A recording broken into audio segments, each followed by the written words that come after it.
Muy bien, bienvenidos a Stock Disponible día lunes. Y miren a quién tenemos en pantalla, qué sorpresa. Don Mauricio Daza, bienvenido a Stock Disponible. ¿Qué hace usted por acá? Bueno, Freddy Stock, tantas lunas. Acá estamos en la franja de Daza, que ahora está en Stock Disponible. Muy bien. Además, lo que mantenemos la cortina con Rage Against the Machine. Ahí está el disco, estamos escuchando Bueno. esa cortina la vamos a mantener. Me gusta Oye, que esa hay que cortina sea recordar- suya.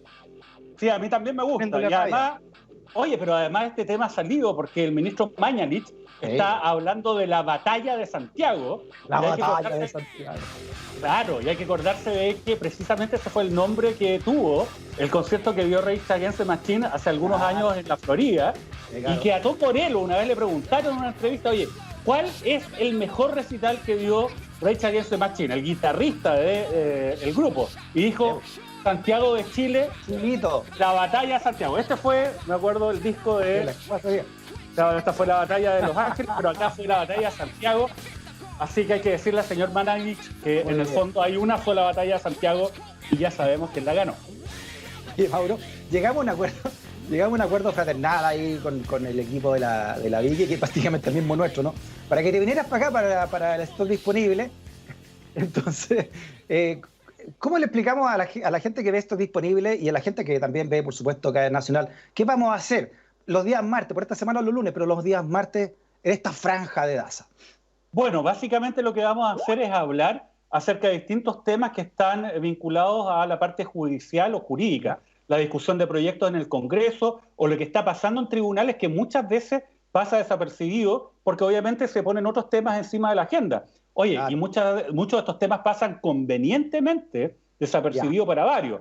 Entonces vamos a hacer esa misma actividad que hacíamos en Cadena Nacional. Bueno, Vicky, una gran profesional, una gran periodista, pero ahora, como estamos con Stock Disponible, que es un programa que se centra más en los aspectos políticos, qué sé yo creo que es un súper buen escenario para que hagamos esta labor semana a semana. Empecemos con una duda que tengo yo, que yo creo que pasó media piola, Mauro. La pelea que puso en la mesa el fiscal Abbott, el fiscal nacional, en contra de su par, fiscal nacional económico, con Ricardo Riesco, sobre la colusión, sobre los delitos de corrupción. Y Abbott es bien pesado, ¿no? En una dice acá, refiriéndose a Riesco, ¿no?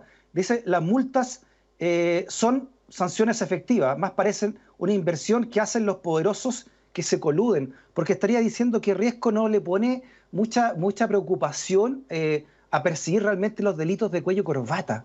Y porque Riesco no quiere que pasen a la Fiscalía Nacional, sino que se queden en la Fiscalía Nacional Económica. ¿Qué hay detrás de esa pelea, Mauro? Mira, hay una ¿Cómo nos cuestión influye a nosotros? No, nos afecta. Hay una cuestión de fondo y hay un tema que tiene que ver en cómo operan las instituciones. El problema de fondo es el siguiente.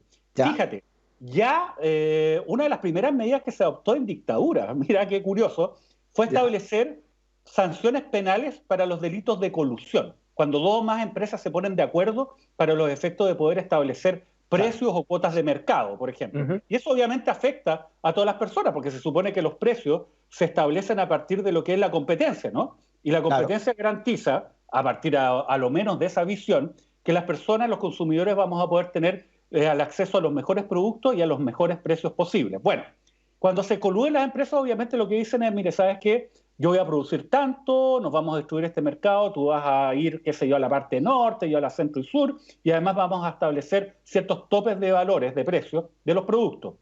Y eso obviamente es un atentado grave en contra de la libre competencia. Se definió entonces esto como delitos.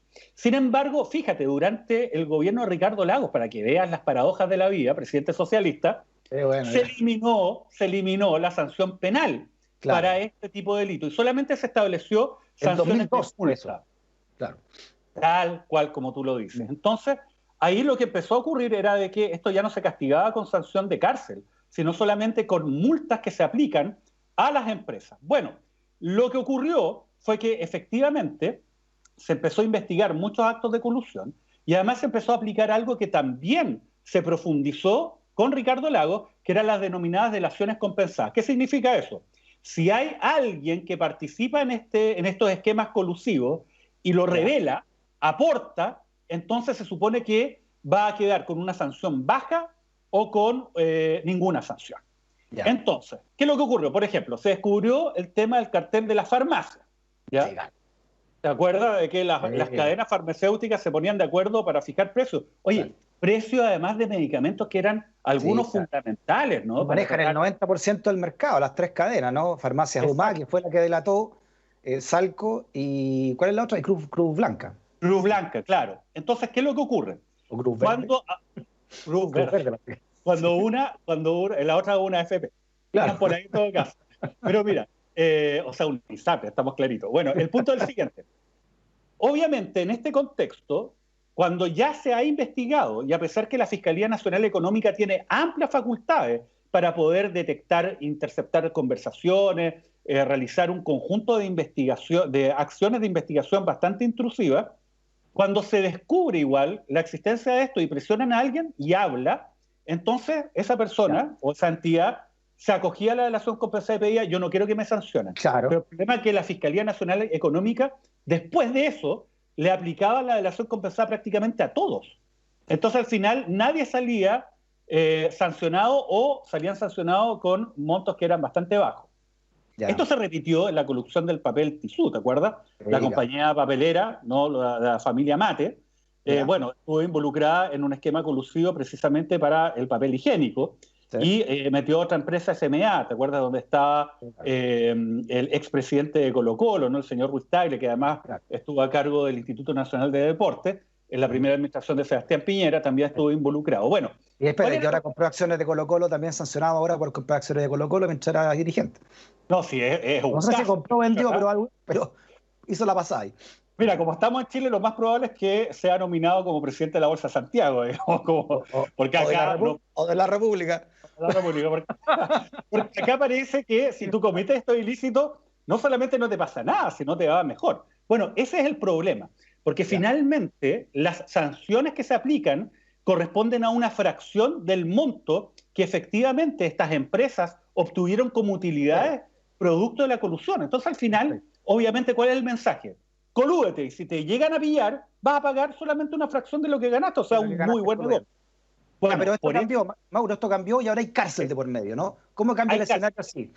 pero hay cárcel con letras chicas. ¿Tú sabes cuál es la letra Ah, chica? ah, Ah, la ah, letra chica es que la ya. Fiscalía no puede perseguir estos delitos a menos que el fiscal nacional económico presente una denuncia o querella. ¿Y quién es el fiscal nacional económico? El fiscal nacional económico es una persona que es nombrada por el gobierno de turno, por el presidente de la República. Es verdad, está todo el proceso de alta administración pública, pero eso no garantiza nada porque igual es nombrado por el presidente de la República.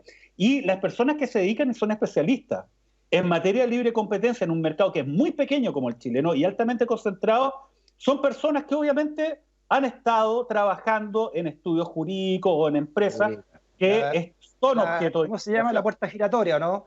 Que La tenemos puerta ahora al ministro, giratoria, al ex ministro de Hacienda lo tenemos metido en Cencosud en un directorio ahora, ¿no? lo que es absolutamente impresentable, porque hay Claro. que decir que Hernán Larraín es una persona, Felipe Larraín, perdón, el ex ministro de Hacienda que ahora es director de Cencosud, de una persona que es multimillonaria. Tiene un patrimonio por millones de dólares. No tenía la necesidad de hacer esto, sin embargo, Sí, igualmente lo hace porque ahí yo creo que hay una suerte de desprecio también a lo que es la función pública o no entender bien de qué se trata esto. Bueno, en resumen, Freddy, lo que pasa es que la Fiscalía del Ministerio Público, que es un órgano especializado, independiente, autónomo, que se dedica a investigar delitos, no puede hacerlo a menos que el fiscal nacional económico, funcionario de la administración, designado por el presidente de turno, presente una denuncia o querella. Entonces esto genera una situación que es inverosímil, porque finalmente en Chile se ha descubierto, a partir de investigaciones, muchas de ellas yo las he patrocinado como abogado de Fundación Ciudadana Inteligente, bueno, se ha descubierto que los grupos económicos financian a una parte importante de la política, y es precisamente los partidos políticos y las autoridades de ese ámbito que tienen que fiscalizar, entre otras cosas, nombrando a quienes son titulares de estos organismos. Entonces, obviamente, se da un círculo vicioso que en la práctica impide que tú puedas perseguir de verdad estos delitos. De hecho, desde que se restableció la sanción penal para el delito de corrupción, no ha existido una sola denuncia o querella por parte del fiscal nacional económico, persona que además se ha tenido que inhabilitar en muchas causas porque él era un abogado que litigaba a favor de empresas precisamente en el ámbito de la libre competencia antes de ser designado. Eso es lo que dijo Abbott en el Parlamento, ¿no? En 5 años no se ha presentado ninguna de estas acciones legales de parte de su par de la Fiscalía Nacional Económica, ¿no? Bueno, ese es el problema, y no existe ningún sentido para que finalmente se establezca esta cortapisa. Oye, esta letra chica la han ocupado precisamente para impedir, a mi juicio, de que se investigue de verdad y de manera además amplia, ¿no? Abierta, como a cualquier chileno, a estos grupos económicos, no solamente respecto de delitos de libre competencia. Fíjate, no se puede investigar por parte de la Fiscalía delitos electorales sin una denuncia o querella previa por parte del director del CERVEL. De nuevo, alguien nombrado por el poder político de turno. No se pueden investigar delitos tributarios sin que exista una denuncia o querella por parte del director del Servicio de Impuestos Internos. De hecho, así se desmanteló la investigación de varias causas de financiamiento ilegal de la política. Entonces, finalmente en estos casos que se pueden terminaron por eso, pues, finalmente, ¿no? Bueno, o más bien se restringieron. Había muchos... Mira, Freddy, habían antecedentes de otras empresas, por lo menos, a ver, por nombrar, Aguas Andinas, habían carpetas completas que tenía el fiscal Gajardo y no eran buenas, y bueno, no se investigaron porque no hubo denuncia o querella por parte del Servicio de Impuestos Internos, por ejemplo. Entonces, finalmente acá parece que existe la idea de establecer en la práctica una justicia de primera clase, ¿no? Que protege a los grandes grupos económicos, y una justicia de segunda clase para el resto de la gente. Y en esto vos tienes razón. No es posible que la Fiscalía pueda investigar libremente el robo que se produce dentro del supermercado, pero no se puede investigar la colusión de los supermercados en contra de los consumidores. Mauricio, entonces hay como dos justicias paralelas, ¿no? La justicia que representa o que investiga la Fiscalía Nacional y la otra justicia que investiga la Fiscalía Nacional Económica, ¿no? Donde está la gente con cuello corbata y sin cuello corbata, o preferentemente. Porque todos estos juicios, ¿qué tanta independencia tiene un tribunal de estos económicos respecto de las grandes empresas? No, yo creo que los tribunales tienen independencia, el problema es otro. Cómo ellos reciben los casos y qué es lo que pueden hacer. En el ámbito de libre competencia solamente pueden aplicar multas. Y te insisto, una multa en la práctica es simplemente asignarle un costo económico a la colusión. Es decir, ¿sabe qué? Si es que lo pillan, usted va a tener que destinar parte de lo que ganó a pagar las multas y se acaba. Más allá de poner caras y mandar cartas a los diarios y hacer, digamos, alguna declaración bastante conmovedora en la SOFOFA. Pero más allá de eso, la plata igual ingresó a costa de todos los ciudadanos. Y ese es el problema finalmente. Entonces, acá lo que corresponde es que se haga algo de verdad y se defina que el Ministerio Público puede investigar estas causas penales sin la necesidad de una denuncia o querella de un funcionario administrativo. Ahora, punto y aparte, es curioso que Abbott además salga defendiendo esto, porque él, en los casos concretos vinculados a delitos de corrupción que afectan a grandes empresarios y altas autoridades, la verdad que su actitud ha sido de alguna manera poner cortapisa, llegar a negociaciones a la rápida, que también en los hechos ha garantizado impunidad. Un dato, lo que son las clases de ética de los señores Delano y Lavín. Sí, claro, por supuesto. Ya, o sea, las dos grandes fiscalías, los dos grandes fiscales, entonces hay que analizar bien esas figuras democráticas, ¿o no? Sí, institucionales, básicamente. Oye, además, solamente para cerrar el tema, el argumento que da la gente de la Fiscalía Nacional Económica es absurda. Dice, es que ¿sabe qué? Nosotros somos especialistas. Y el tema que manejamos de tal complejidad que no cualquiera puede dedicarse a esto. Eso es mentira. El Ministerio Público tiene órganos especializados a su interior que se han dedicado a investigar con éxito y obtener condenas en casos mucho más complejos, en ámbitos como, por ejemplo, el mercado de valores. Entonces, que no vengan con esas excusas que son malas. Acá no se quiere avanzar en serio en esta materia. Y la otra excusa para cerrar es que se filtran las cosas en la Fiscalía Nacional y no pasa eso en la Fiscalía Nacional Económica, en lo que dice Riesco, en el fondo, para no pasarle las causas para allá. Bueno, el segundo tema del día de hoy, ¿no? La renuncia de Susana Tonda a la dirección del Sename y la pugna que ella abiertamente lo dice, ¿no? A la hora de renunciar, lo hace público con su jefe directo, ¿no? Con el ministro de Justicia, Hernán Larraín. Desavenencias públicas también, por todo este caso que hubo, ¿te acuerdas? Con la ANI y el Sename y los datos de eso y otros más, ¿no? Que ha habido también desavenencias públicas con Larraín. Con un caso del Sename también donde hubo un supuesto abuso de menores que ella no trasladó a los niños y Hernán Larraín dijo, no, estos niños hay que titularlo como vemos los titulares acá, don Mauricio. Lo que pasa es que esto es bastante impresentable, básicamente porque ya el Sename viene con una carga que tiene que ver con la vulneración de derechos humanos en forma sistemática de aquellos menores que, fíjate, no tienen otra opción en nuestro país que ser resguardados, amparados por el Estado a través de la institucionalidad del Sename. Mucho se ha hablado de la violación de derechos humanos en nuestro país a partir del estallido social, pero más de un año antes de aquello ya había un informe de Naciones Unidas que daba cuenta de esta vulneración sistemática y grave de los derechos de menores al interior del Sename. Entonces ahora se suma de que resulta que el organismo de inteligencia que tiene el gobierno, bueno, hizo un acuerdo con este organismo que se supone que protege, ampara a los menores de edad con la finalidad de ¿qué? Bueno, de compartir, entre comillas, información, o sea, básicamente espiar a estos menores que están en una situación de vulneración, ¿no? Entonces, esto aparece como bastante impresentable, más allá de que configura también un conjunto de vulneraciones a los derechos del niño y a los derechos fundamentales de estos menores. Ahora bien, esto fue dejado sin efecto por el Ministerio de Justicia. Ojo, ahí también puede haber o se puede esbozar algún conflicto, porque finalmente la ANI depende del Ministerio del Interior, ¿no? Y probablemente ahí quizás no hubo una comunicación, quizás no se le dijo al ministro Hernán Larraín que el ministro de Justicia acerca de este convenio, y finalmente esto termina con la salida de su cargo de quien era hasta el día de hoy la titular del Sename. Sí, una persona más muy cercana al presidente Piñera, ¿no? Había trabajado en Bancar, venía una persona que sabe de economía, ¿no? Estaba ahí puesta en ese tema, ¿no? Y además esto de perder la confianza es públicamente bien duro, ¿no? Cuando lo da a Susana Tonda eso como su gran argumento, ¿no?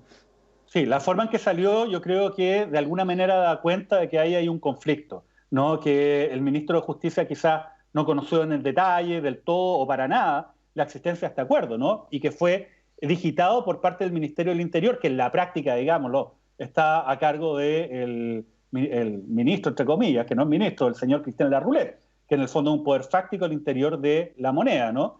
Y que recordemos que Gonzalo Blumer era su ahijado político, entre comillas, ¿no? Entonces, en ese contexto yo creo que también ahí hay otra lectura, ¿no? Que tiene que ver con estos conflictos al interior del gobierno. Pero como sea, era impresentable que se haya suscrito este acuerdo y además sigue siendo impresentable que a pesar del informe de Naciones Unidas, de las comisiones investigadoras en la Cámara, de todo el ruido que se hizo en relación a estas vulneraciones de menores al interior de recintos que dependen o que están vinculados al Sename, hasta el día de hoy no se ha hecho nada sustantivo en esta materia. De hecho, yo creo, en lo personal, que una de las situaciones más peligrosas que puede tener un ser humano es ser una niña chilena, pobre, que está al resguardo del Sename. Sí, claro, o al resguardo de una institución que pertenece al Sename, ¿no? Como ocurrió en el sur, ¿no? Con estos abusos, ¿no? Que fueron denunciados. Hablando de Sename, no solamente es el Sename entidad pública, sino también toda la red. Hay que recordar que, como en tantas otras materias, se ha privatizado el resguardo de los menores, ¿no? Y esto depende básicamente de entidades privadas, ¿no? Que dependen del Sename, pero la responsabilidad final sigue siendo del Estado y del Sename. ¿Y qué me dice usted, don Mauricio, del FOGAPE, ¿no? Este Fondo de Garantías para Pequeños y Medianos Empresarios, tildados como el nuevo CAE de las pymes? El Estado se pone como garante de estos préstamos. Hablando también de la letra chica y de cómo se está usando una ley que debiera ir en ayuda para los pequeños empresarios. Yo creo que el problema aquí de las pymes es que el concepto pyme es como la clase media, ¿no? Todos quieren ser pyme, o todos se sienten pyme, pero hay empresas bastante grandes, ¿no? Que se meten en ese mismo saco, ¿no? Claro, es que acá se ocupa la tesis orwelliana, ¿no? Que se le pone un nombre a una cosa, pero no dice relación con aquello a lo que refiere. Claro. Como el Ministerio del Amor que torturaba en el libro 1984. Bueno, claro. Acá, ¿qué es lo que ocurre? Ley de protección del empleo, finalmente era una ley que le asigna el costo de la crisis a los trabajadores, y ahí vimos que grandes empresas se acogieron a esta ley y después estaban repartiendo importantes dividendos. El FOGAPE, que es un fondo de garantía para préstamos para las pymes, bueno, ha sido utilizado como el mecanismo que eligió el gobierno para los efectos de ayudar a las pymes. Pero fíjate, para tú poder acceder a estos créditos con garantía estatal del FOGAPE, tú tienes que tener como requisito el haber facturado hasta 1 millón de UF. Estos son 28.000 millones de pesos. Yo no conozco ninguna pyme que facture 28.000 millones de pesos. Lo otro, se supone que la mitad de estos créditos con garantía del Estado van a ir a empresas que facturan hasta 100.000 UF al año. que igual siguen siendo 2.800 millones de pesos. Yo no conozco ninguna pyme que facture ese monto. Entonces, ese es el problema. Por otra parte, se le entrega finalmente un rol central para poder disponer de esta ayuda a los bancos privados. Y si bien esto fue materia de discusión legislativa, se definió una tasa que sería en la práctica equivalente a un 0% de interés, también se estableció paralelamente otro requisito: para que tú puedas acceder a estos créditos es necesario que tú no tengas deudas morosas. El problema es que muchas micro y pequeñas empresas sí tienen deudas morosas con sus bancos. Claro. Y ahí la solución es que tú tienes que renegociar tus créditos con el banco. Y ahí sí que no hay límite de interés. Y ahí te van a aplicar los intereses. Y ahí está el negocio finalmente de lo que son estas empresas. Entonces acá... Oye, es que los bancos están haciendo lo que quieren. Mira, ¿cómo te puedes justificar que las casas no se venden hoy día, ¿no? El negocio inmobiliario está en el suelo, la venta. Y aún así, las tasas de interés hipotecario no han bajado, han subido, porque la gente está repactando las deudas. Entonces los bancos han subido las tasas de interés de los créditos hipotecarios por esas repactaciones. Claro, o sea, es que ¿quién le pone el cascabel al gato en una pandemia como la que estamos viviendo, de decirle a los bancos, viejo, ya paren, ¿no? Paren, está bien que ganen, pero no ahora. Bueno, pero es que ese es el problema, es que lo que pasa es que ganan por todas partes. Hay que recordar que la Fundación Sol hace una semana aproximadamente dio cuenta que el 30% de todos los dineros que nosotros aportamos como trabajadores a los fondos de pensiones por nuestras cotizaciones, que son obligatorias, van a los grandes grupos económicos en nuestro país. Entonces, fíjate, de esos dineros, 7.800 millones de dólares han ido a parar al grupo Luxich, dueño del Banco de Chile. 6.400 millones de dólares han ido a parar al grupo Said, dueño de Scotiabank. El grupo Sayé, dueño de Itaú Corpbanca, 5.500 millones de dólares, y el grupo Yarur, dueño del Banco BCI, 5.300 millones de dólares. Entonces resulta de que nosotros estamos financiando a los bancos a través de la inversión que hace la AFP de nuestros dineros en acciones de estas empresas, y paralelamente además se les entrega el negocio de un CAE 2.0 para ayudar a las pymes, claro, pero ellos no deben estar morosos. Y si están morosos, tienen que ir a repactar los créditos, y ahí entonces se les aplica, obviamente, tasas de interés conveniente para los bancos y además los gastos administrativos, y todo esto en una negociación con el revólver en la mesa. ¿Por qué? Porque esas pymes necesitan el dinero, necesitan liquidez ahora. Entonces ese modelo obviamente es bastante nefasto y va en contra del interés de las pymes y de las personas que se dice que se quiere ir a ayudar. Increíble, Mauro. Mira, que tengo el dato. Están alrededor de 2,8 los préstamos hipotecarios en los intereses, que esto es el nivel más alto desde la semana terminada el 23 de junio de 2019.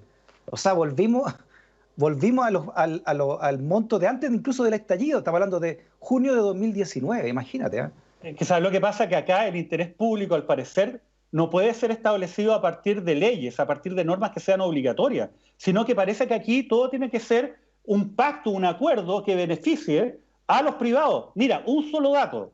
Se ha discutido durante los últimos días en el Senado, y esto ha pasado bien colado, una ley que lo que hace es prohibir por un plazo de 90 días que las empresas proveedoras de servicios básicos y de gas corten el suministro por mora en el pago a sus usuarios residenciales. Y además también se prohíbe a hospitales, cárceles, hogares de menores, bomberos, organizaciones sin fines de lucro, microempresas, establecimientos educacionales y de salud municipales.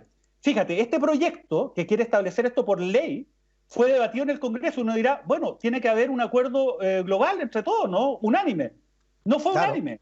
Aquí sectores de Chile Vamos se opusieron, incluso gente como Iván Moreira dijo, esto es inconstitucional, amenazan con llevarlo al Tribunal Constitucional. Y mira lo que dijo el senador Víctor Pérez: este proyecto legisla sobre un tema que ya está resuelto por un acuerdo.